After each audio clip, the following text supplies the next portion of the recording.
Welcome to Something Positive for Positive People. I'm Courtney Brain. Something Positive for Positive People is a 501c3 nonprofit organization that essentially supports people who are navigating herpes stigma and learning to communicate around sexuality and sexual health. I am here with our guest today, Marc. And Marc, what are your pronouns? He, him, his. All right, so I had you fill in this guest survey, and a couple of things that I'll just go ahead and say off the top of my head. Correct me if I'm wrong, but I have a very good short-term memory. Yep. 31 years old, male, he, him, his pronouns, heterosexual, you are sex positive, you are a member of the Kink and BDSM community.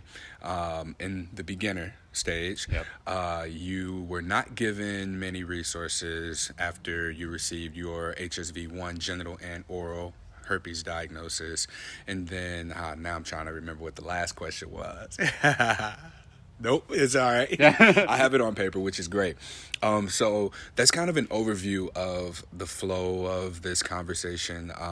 This podcast episode is going to be part of the 12 episode series exclusively focused on the state of Oregon and people who have had experience with an STI who live in Oregon currently, just to kind of get a feel for the climate, and not like this is who's getting an STI, but these are the qualitative experiences that people are having around their STI diagnosis. And I'm hoping to be able to use these 12 episodes as sort of information that will allow for us to integrate this information into an intervention program to support people or to support the medical field in their STD prevention efforts. One of the things that we advocate for here at Something Positive for Positive People is anti-stigmatizing, sex-positive, identity-affirming healthcare. And I think that this is going to be the roadmap demonstrating how we get to that place with our healthcare providers. So thank you for being here, especially with the lack of clarity that I have on what this is going to look like. Like I said, we're just building it as we go. So let's begin with let's start with your herpes diagnosis and like what was happening around then. What were your first symptoms? Yeah, so I'd say my herpes diagnosis is probably a little bit different than a lot of people's. I contracted HSV-1 genitally and orally in Israel. So I was not in the United States, which was really difficult. There are healthcare resources there, but they're not ones that a place like Oregon would have, or maybe even the United States. So I was pretty much in the dark for the 6 other months I was living there. Felt really isolated, didn't really know what to do. I mean, I had the internet, but that's only so much, right? And without the resources that I found today, I was, I didn't know what to do. So I just kind of, went along with it until I knew I was going to be back in the United States. I did a lot of just testing with general physicians. I knew I had herpes, right? Like I had a really bad outbreak, generally and orally at the same time. And then it kind of continued for those 6 months. Went to a family practitioner. They did the testing, as I think a lot of people have, and negative, right? General blood test, swab, all these things. But I mean, what else? It couldn't have been anything else, right? So finally, I got in touch. When you say genital blood test.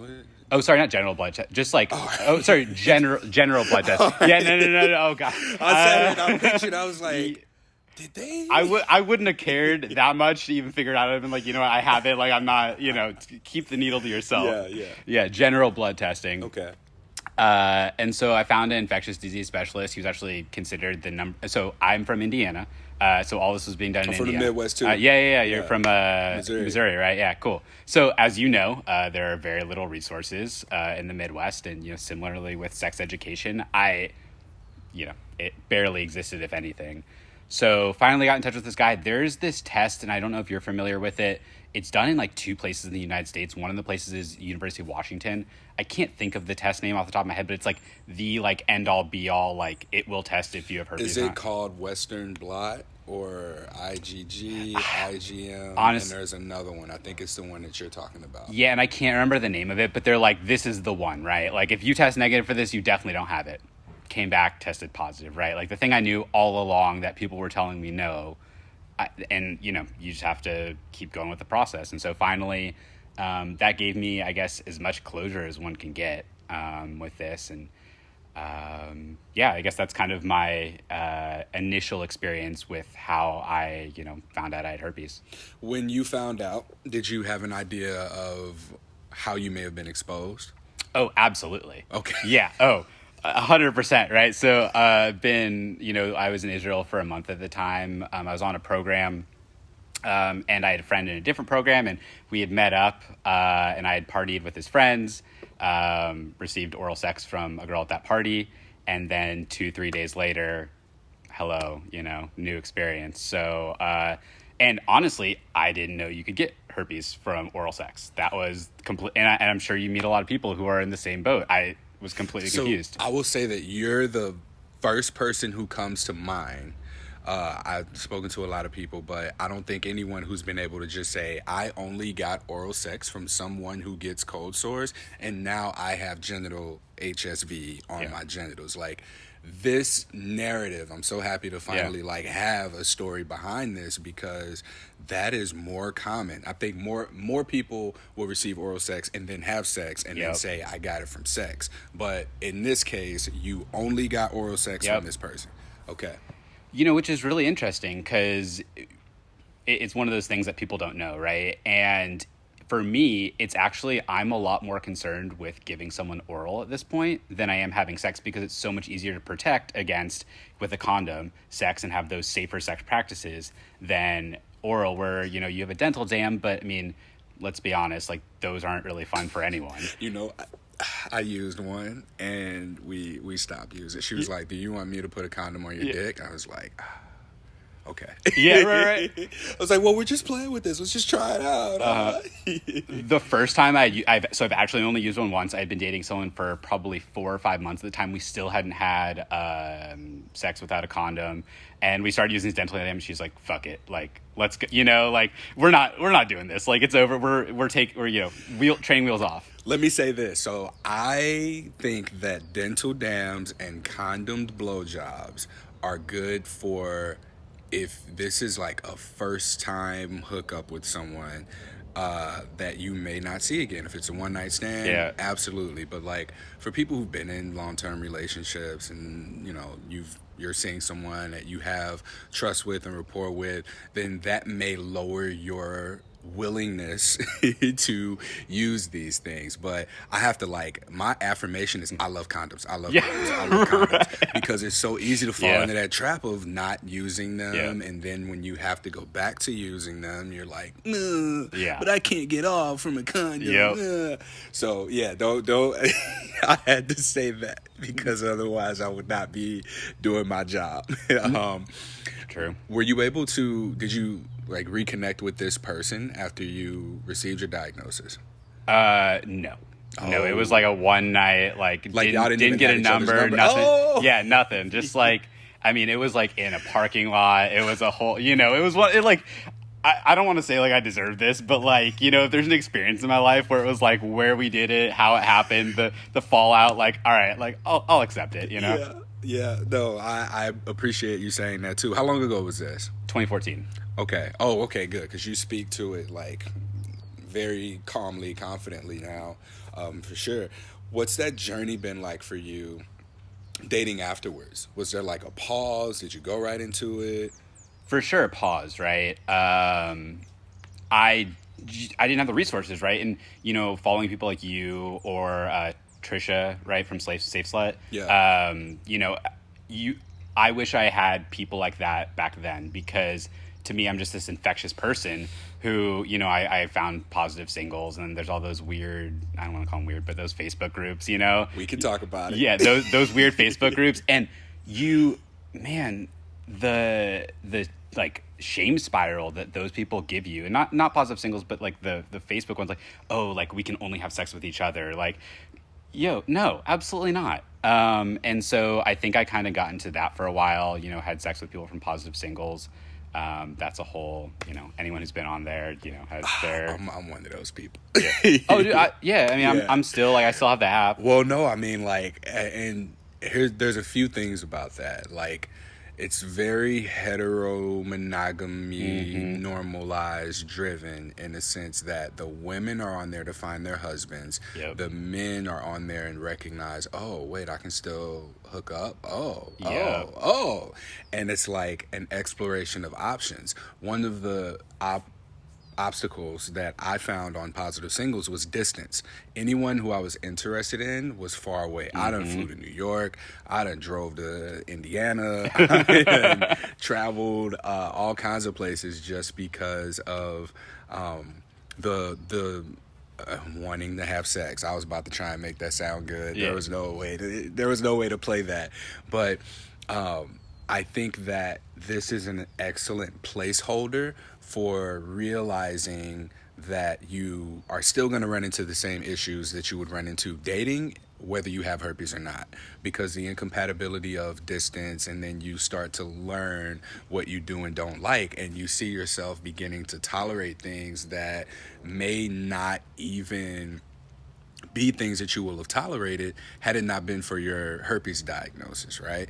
So this has been like my experience exclusively to Positive Singles, and then we can go into the support groups right after that. Yeah. But I want to hear from you, like if that mirrors your experience or if it's a little bit different at all. The first person I hooked up from Positive Singles was a 2-hour drive in Indiana. Yeah, dude, you like hit it on the nail, right? Like I had lived in Indiana my whole life. I had never heard of the city. She was living on some like farm, those like farmer things people do after college, or like at 18 when they're just trying to get out and like do, she was living on one of those in Somewheresville, Indiana. She drove down, I drove up, and then after like I was like, you know what, like I enjoy sex, but there's only so far I'm willing to go for this. Yes. And speaking to the support groups, you said there's kind of like the shame spiral. I learned very early there are different types of support groups, and I'm gonna go on a little bit of a rant here. So jump in at any point in time. There are the oh my god, I have herpes, this is the worst thing that ever happened to me support groups. You find yourself in this place, you post and you're like, this is the worst thing that ever happened to me, I'm newly diagnosed.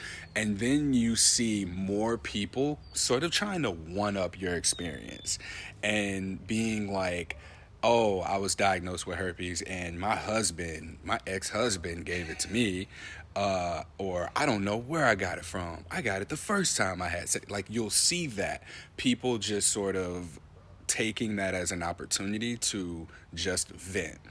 And then you'll see that a person who may start there's like this whole process that you go through from your diagnosis, you find the support groups, you recognize like, oh wow, there are other people out here who look like me, who are lawyers, doctors, pharmacists, cashiers, like whatever occupation you can think of, different body types, skin colors, income levels, political views, religions. Anyone can get herpes. And when you see that in these support groups, it's very encouraging. And then you really quickly start to get discouraged, and you don't really realize why right away. You just sort of are like, oh, something's weird. And you realize that it is the fact that there is that what you call shame spiral. And that's kind of what that's described as. So that's one tier of the support groups. And then there's like the place that you can go and you can get information where people are sharing resources. And then you'll see like there are people, the entertainment, the social media influencers aren't really allowed in these spaces. And I think that that's something that also perpetuates stigma. You won't see people from TikTok. You won't see people from who have podcasts, me included. People would share my podcast as a resource in some of these support groups, and the post would get deleted. I early on started to share, hey, these are stories that are being shared. Here's what someone said. I think this is powerful. And it would be removed because it was spam. So I really argue with the intention of some of these support groups that exist. The one that I feel that I've gotten the most value out of has been the social support groups.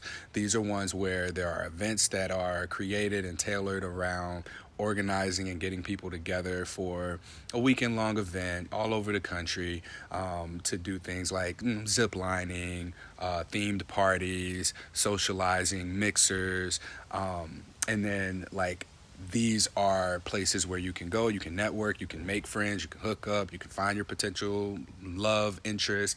But again, ups and downs to everything, right? With this same thought process, you have people who are looking forward to these quarterly events only to be able to have that release, and then kind of going too hard, or just a lot of the themes are around alcohol. So for someone who's sober, or for someone who may be in a relationship, a monogamous relationship, you may not see that value because it is very hookup culture driven as well. So there's so many tiers and layers to the different support groups. It's really a matter of identifying what it is that you want and need, and then being able to go into any of these spaces with intention. And it's hard to get to that place until you get there, and then you're there and you're excited, and then you're like, oh, I'm not really excited anymore. Why is that? And then you're like, oh, I don't belong here. I don't fit in here. This doesn't align with what I was hoping to get out of this. Anything you want to add to that at all? No, I mean, I've seen those. I totally agree with the groups, right? I mean, that's definitely the line is, it's the woe is me. It's I can only have sex with people who have herpes the rest of my life. And you believe that. And then I've seen the parties, and that's never really interested me, because I look at the people going and I'm like, this isn't for me. And it's just, I'm glad I got out of that, or figured out that that's not the right path when I did. Because if you get stuck there, and maybe people do, maybe people don't, it's going to make your life a lot harder. Yeah, and you're less incentivized to really date outside of that space, and Yep. your options are so limited, but you feel like there's an abundance in those spaces in a way, because so many people are showing up at these events, right? I want to move on, because I don't want to make this about the support groups. I want this to be more about your experience. So you have not tested positive for another STI since your herpes diagnosis in 2014. That's correct. All right. So I did a 1,148 people survey, and this really stood out to me. And I want to go a little bit deeper here into what your experience has been, what your safer sex practices used to be, what they've turned into, because I forget the exact number, 72, 78 are the two percentages that come to mind. That many people who have received one STI diagnosis have not gone on to test positive for another STI. And I think that that's going to be a reoccurring theme. The CDC says that if you test positive for one STI, you're more likely to test positive for another one. And I disagree. Like, now I have the stats to be able to combat that. And I have varying hypotheses. I don't even know how to plurally say that. I can hypothesize why that may be. But I'd like to hear from you, since your herpes diagnosis, like, what happened for you? Is it that you're just more careful? Have you always been cautious about using barriers, getting tested, communication? I'll leave it open-ended there, and then we'll just carry the conversation from there. Yeah. So I was kind of a late bloomer to sexuality. Probably started, more in college, having sexual experiences, and was pretty safe with condoms. But I mean, I think a lot of pretty safe. What do you mean? Well, yeah. So I'm kind of going there, right? I'm drinking a lot in college, right? Most of my sexual experiences are based around alcohol. I put a condom on, I can't get up, right? Like, it's an issue. And so half the time it's like, hey, do you mind if I take this off? And, other person's like, sure, yeah, I don't care. That's not something I would do today, right? The sex for the sake of sex, to pull a condom off. I would feel bad about that now. Back then, like, I didn't think about it, right? Like, I hadn't had the education. At this point, I still don't know you can get herpes from oral sex, right? All these things. So I would say condom use was sporadic. The number of times I fully used a condom with someone was probably less than 50%. I was like 50. Yeah. No, that'd be quite a bit. No, less than 50%. And now, yeah, definitely, want to make sure that I'm using a condom when I can. When people are like, no, it's fine, after I've told them about it, I'm like, well, this is a red flag for me. Because you are not educating yourself or thinking about the outcomes here for your long term, right? And you're aware that this is just casual or whatever it is, and you know this, and yet you're willing to put yourself in this, I don't want to say harm's way, but something that's life affecting, right? Yeah. My question to you is, were you more concerned about pregnancy than STIs? 10,000%, Yeah. right? Like it wasn't even a question. Like I remember saying some really stupid shit in college, being like, this person being like, oh yeah, I'm not on birth control. I'm like, well, if I accidentally come, like, would you get an abortion? Like mid-sex. And I'm like, looking back, I'm like, dude, what was I thinking? Why was I saying these things? But like, yeah, that's the only thing going through my head is like, I am not trying to have a kid right now. Like, I don't want to deal with the fallout there. Yeah, that was the only thought. Me and Nuva rings were best friends. Yeah.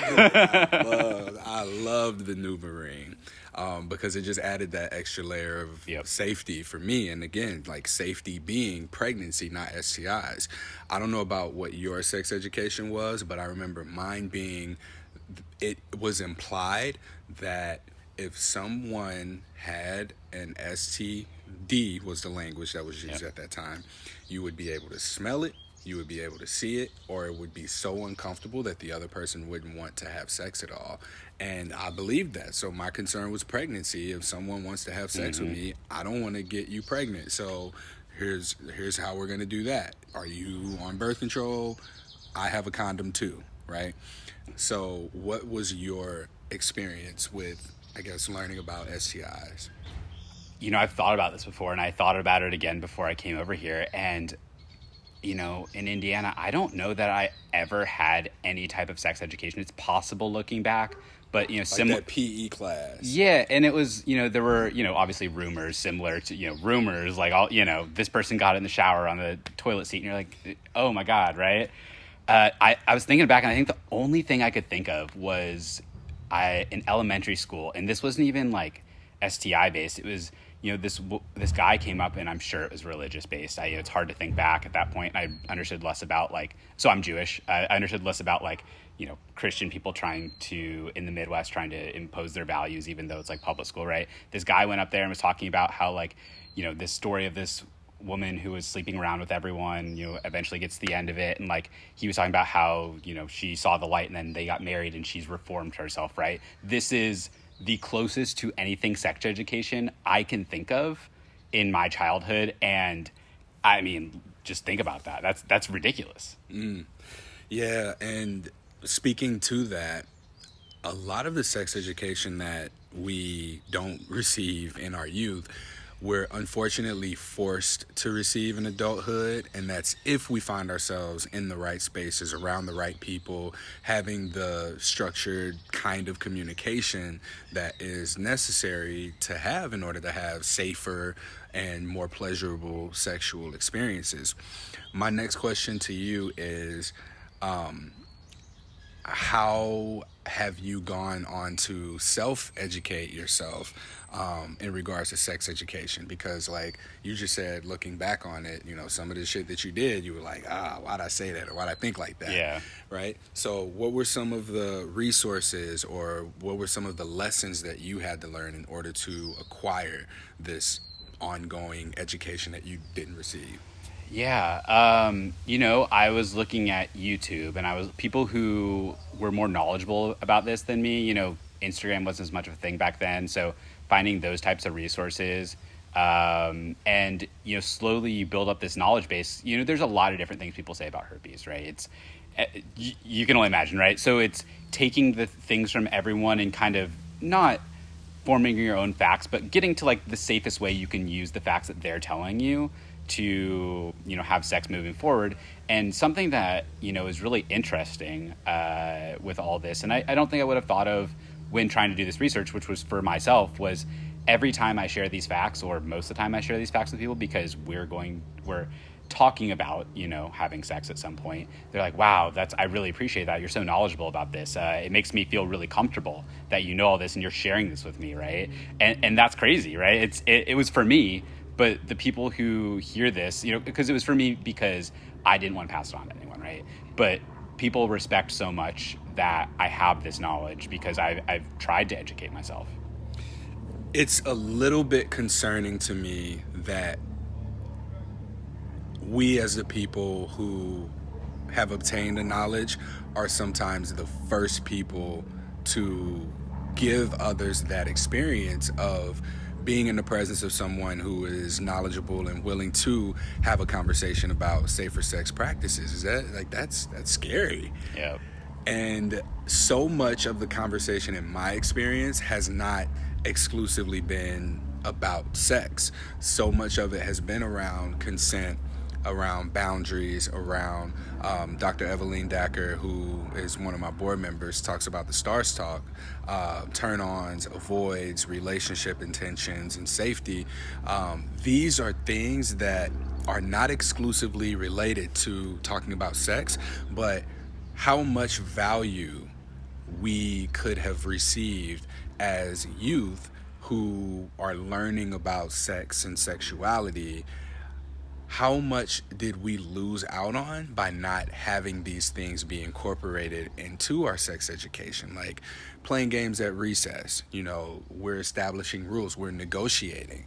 And this is something that the Kink and BDSM community does very well, is negotiate play. So, for some reason society can't seem to look at Kink and BDSM negotiations and look at youth playing at recess as sort of the same thing. You're communicating, right? So one of the things that I've learned throughout the last 5 years of my research is that healthcare professionals, society does not want to associate children with herpes. So HSV1 orally, contracted primarily at childhood, is cold sores. That's where that came from. And so now with that understanding, looking at the negotiations that occur within the BDSM community and how negotiations can be taught to youth from lessons of the BDSM community, look at playing at recess and creating a game, and there's rules that are negotiated, there's boundaries like out of bounds or the rules to follow, and these games are being played and negotiated throughout. There's other people who are involved, people can't wait to play, like this same language used there. We need, within any sport that you play, any game that you play, there are going to be boundaries, there's going to be consent, there's going to be abuse, there's going to be fouls, there's going to be referees, there's going to be regulations of the rules, there's going to be an out if you no longer want to play, there's going to be team. There are all these elements here that I think are just completely omitted from sex education that youth can benefit from. If we have consent abiding, boundary upholding, relationship intending youth, they're going to become those same things in their adulthood. So speaking to those non-sexual components of what sex is, I'd like to know, how did you find your way into an understanding of those things? Because part of it was the communication. Yeah. You disclosing your status to a partner and you having a whole conversation. That's part of it. So how did you begin to learn that, aside from the YouTube videos? Like what was your practice like too? It's trial and error. I remember, so the first person, I want to say it's been a little while, right? But the first person I believe I disclosed to, we dated for a year. And so that worked out really well.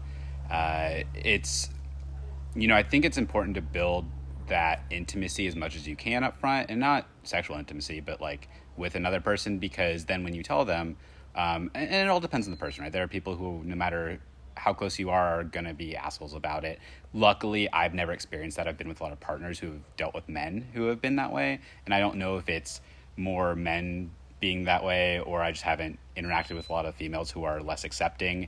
I can't speak to that, but after that, it's just having those conversations. What words work, what words don't work. Saying HSV1 versus starting with herpes, right? And what you're talking about earlier, I still say HSV1, and there are people who are like, wait, what?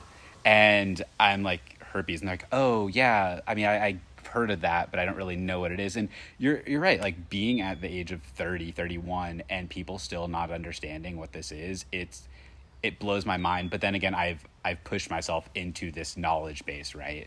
I was trying to think of her name earlier, and I think it's Lacey Green. She did a lot of like kind of sex positive sex education YouTube videos, and this was one of the earliest ones I found. There's one that's called Herpes 101, and I share that one a lot because it's like 2 minutes. It explains, in kind of broad general sense, about herpes and the different ways to catch it, the different types of herpes. So I really like that. And I've shared that with people who I'm just trying to get a knowledge base with early on. And I think that's been, for me, I still share that video to this day, and I found that video 10, 15 years ago. So that's been really great. I'd like for you to share that with me so I can put that in the show notes for this episode, Absolutely. too, if you don't mind. Appreciate it. And you also said that you are a beginner in the kink and BDSM community. Are you open to talking a little bit about what that exploration has been like for you? Yeah, absolutely. So, it starts with, I would say I'm a more reserved person in general. I'm never going to think that I should choke someone during sex, right? But then the first time that someone says, "Hey, will you choke me?" You're like, I guess so. And then you're like, oh, actually, that's kind of hot, right? And then it's like, well, choking someone actually really helps in the situation. And you become surprised how many people are actually into that. Right. And so people, I think, who wouldn't necessarily define themselves as kink or BDSM positive would enjoy some of the things that are happening in that community. Right. And the reason I like to say beginner or novice is I think in Portland, there is a very strong like community of kink and BDSM. Right. Like that's not me. Right. I'm practicing kink and BDSM within my partner's limits. And having that discussion and using certain toys and talking about what I like. And if someone isn't into something, that it becomes unsexy to me, right? Like, why would I want to convince someone or it's not consensual, right? At that point, even if you're going to coerce them into it, like don't do that. So it's really just finding the things that you both like. That may be a little bit more risque, as a lot of people might think, that suit both your needs. And I think that most people who I've interacted with fall into some of those different areas that I really like. Thank you for that explanation. That ties very well into like the realm of sex positivity. So I have another hypothesis, and it's that people who have had an experience with an STI go on to have better sexual experiences. The in-between of that is think about how, okay, now you've tested positive, we're talking herpes here. You received your herpes diagnosis, you had to educate yourself, you had to inform yourself, you had to learn how to not pass this on to partners. Along the way, you learned different ways of being safe, you learned different ways of communicating. You've also learned that there are other ways of having sex. We're talking about the kink and BDSM and like the communication. You shared, you used the word intimacy. Intimacy not in the way of intercourse. We're talking about intimacy as far as connecting with the person, having a potential vulnerability with a person, and then being able to go into discussions about, hey, can you choke me? Like that is how we get to the space of having more pleasant, positive experiences. So I say all of that to say, like, I very much believe that our paths to the realm of sex positivity can be so much more shortcut if we find touch points, if we find and seek this information sooner, if we're made aware of it. Let me say that, because I don't think that the word sex positive even crossed into my range of perspective up until maybe 4-5 years ago. And even with that word, I want to give the definition that I have here of what sex positive or what it means to be sex positive. Okay, sex positive is, oh, nope, that's not where it is. I thought I put, okay, here we go. Sex positive, by definition on Google, having or promoting an open, tolerant, or progressive attitude towards sex and sexuality, right? So that's the Webster Dictionary. And the more people that I talk to, the more evolving that definition is. So I want to ask you here because a number of things are happening with something positive for positive people, and I'm trying to keep things like streamlined so I'm not bouncing all over the place. But it's having this that thought process, that sex positivity, bringing that into our healthcare spaces. And our conversation here is hopefully opening up people's range of perspective to bringing that into their day-to-day lives so that they can begin to transition into sex positive spaces rather than herpes positive spaces, if that makes sense. So for you, what does being sex positive mean? Yeah, and I mean, I think you were spot on earlier, right? I think that I have not forced myself, but accidentally moved myself into this space of sex positivity because I don't have sexual relations with anyone without having a conversation first. I That was not something that I did, earlier in my life, right? I am starting off our experience with a conversation. And I think that evolves over time into starting, with I have herpes to what do you like, even before you get into stuff. You can obviously have those conversations mid-sexual experience, but a lot of times it's better to have them beforehand. And I think that, being open to different things that people think or, talking about, right, kink and BDSM beforehand are really great. So it's just, I think it's just having that conversation beforehand, which is not something that I would have had before, and being open to people's experiences and their triggers and their likes and their dislikes. Yeah, that's a good point too. You mentioned talking about it beforehand, and I had an experience that comes to mind specifically with someone who I later learned the language being consensual non-consent. And so like we're having sex and she tells me to stop and I'm like, "All right, I'll stop." And then she's like, "No, wait, why'd you stop?" And that is a very uncomfortable position to be in because it happened like a few times. It's like, what is happening here? So in what I've learned through sex positivity is the importance of, dialogue, exchange about what sex looks like, about what people are into. And as things may come up like that, that may be foreign to someone, like how to handle it. And, some people might be listening to this and like, oh, I'm not doing that for a hookup. Or if I just met this person, like, who's going to kill the mood by having that kind of a conversation? Like, if the mood can be killed, then the mood cannot, you can't have the peak experience that you might have with a person. Like going into it, under the assumption that this person knows what they're doing, they're coming into the into the interaction that you know what you're doing and that they know what they're doing. This can lead to an unpleasurable experience.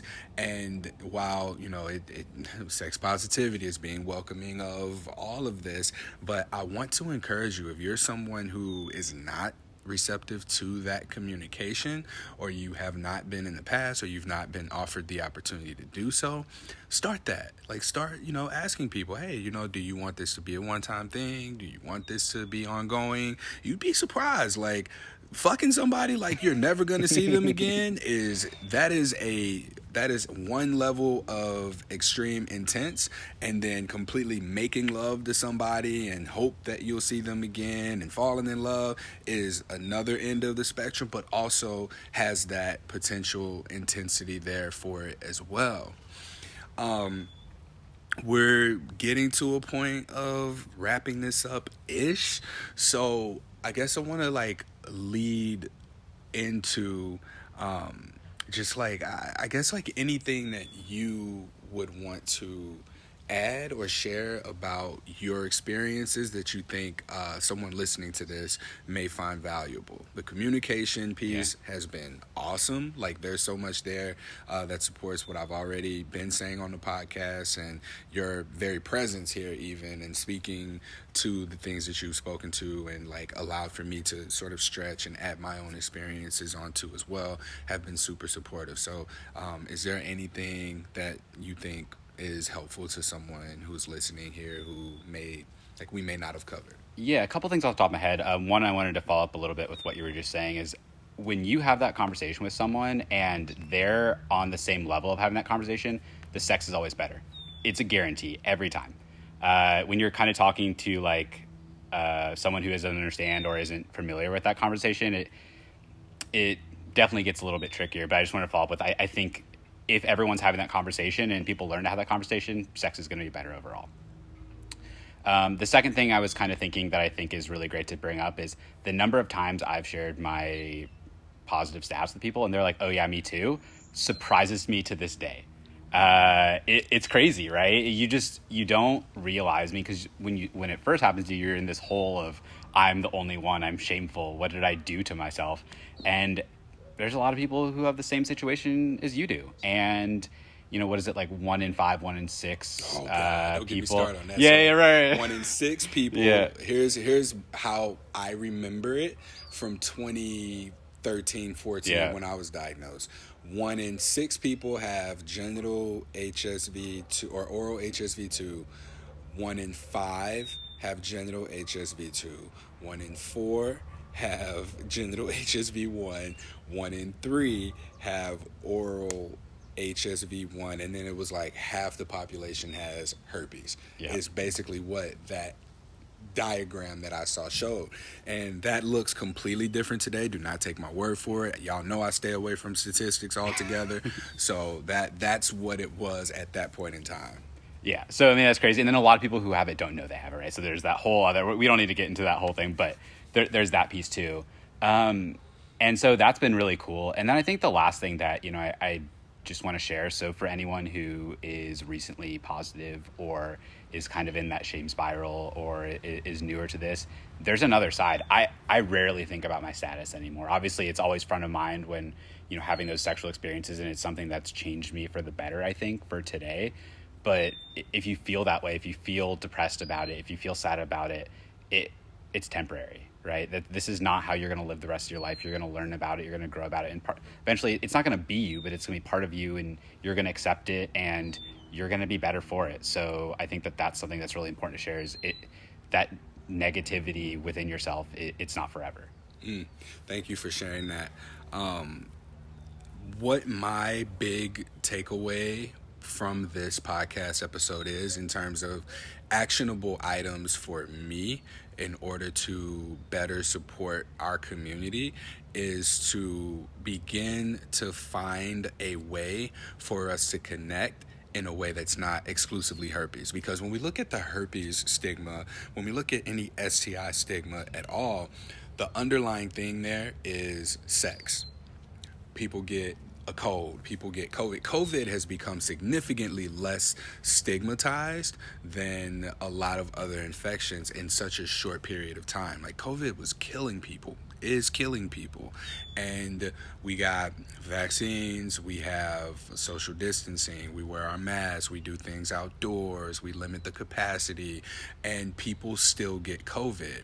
And the conversation around it is still like, oh my God, like, do you know where you got it from? How'd you get it? What were your symptoms? Oh my God, like, I was around that person too. Maybe I have it. These conversations have now been normalized over a period of 2.5 years. 2.5 years. It took 2.5 years to normalize such a thing. And it's because of its exposure. Like, it's not people with COVID only talking to people with COVID. It's not just people with vaccines talking to people with vaccines, or not vaccines talking to people who are unvaccinated. It's everyone collectively bringing awareness to the fact that, okay, this is like, it's inevitable that you're going to be exposed to COVID. Same thing with herpes. The only thing is, sex is not involved there. I mean, you can get COVID having sex with somebody, right?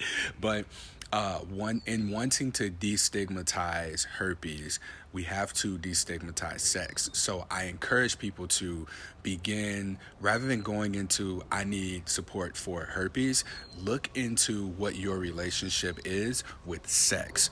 What have your sexual relationships been with partners? What's your education been? Are you able to find spaces where you can learn about sex? I follow a lot of sex educators on social media. I support their content. And I'm also involved with Sex Positive World and Sex Positive Communities here in Oregon. There's a chapter of Sex Positive Portland. So there are spaces that we can connect and not be in a way that perpetuates stigma by trauma bonding, shame spiraling. Like, shame and stigma are all going to show up in various ways, various communities. But I think that in being willing to extend ourselves into communities that are not exclusively focused on herpes, we inspire allyship. That allyship is what's going to not only get us out of our own comfort zone, but also welcome people into the discomfort that we experience so that they can empathize and have compassion and be more supportive. So I want to take from our conversation here, Mark.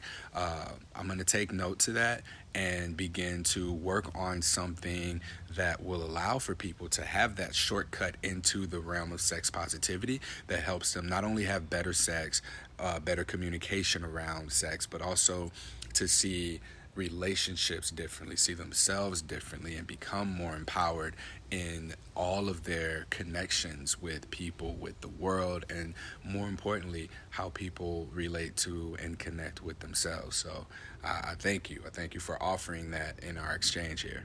Yeah, absolutely. Thank you, Courtney, for having me. Yeah. All right, that concludes this episode of Something Positive for Positive People. Please like, rate, review, share, subscribe to this podcast. As I mentioned, this podcast is the first of a 12-episode series where I'll be interviewing people in Oregon. If you're listening to this and you are in Oregon, or you live in Oregon, or you are here for an extended period of time and you have tested positive for an STI, it doesn't have to be herpes, it could be HIV, it could be HPV, you could have had chlamydia, gonorrhea, syphilis, or trich, or hepatitis C, I think that's the one. If you have an experience with any of these infections, or you know someone who has, and you are in the state of Oregon, please contact me. I'm fulfilling the requirements for a grant that I received for Something Positive for Positive People to be able to do this and then compile the information and be able to show, like, hey, we can do so much better with STD prevention efforts. This is equipping me with a cannon to take to the CDC and be like, hey, y'all tripping. So if you want to support me, that is exactly how you can do so. Follow me on social media. I'm primarily active on Instagram at HOnMyChest, all one word.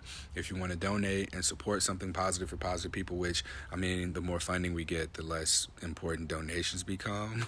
So you can donate via Venmo and Cash App at Courtney Brame,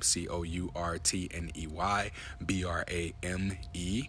And that's just my first and last name, no spaces, no special characters. I am the original. Don't send your money to one of those people that was trying to get me back in August 2021. All right. So, thank you all for your support. And until next time, stay sex positive.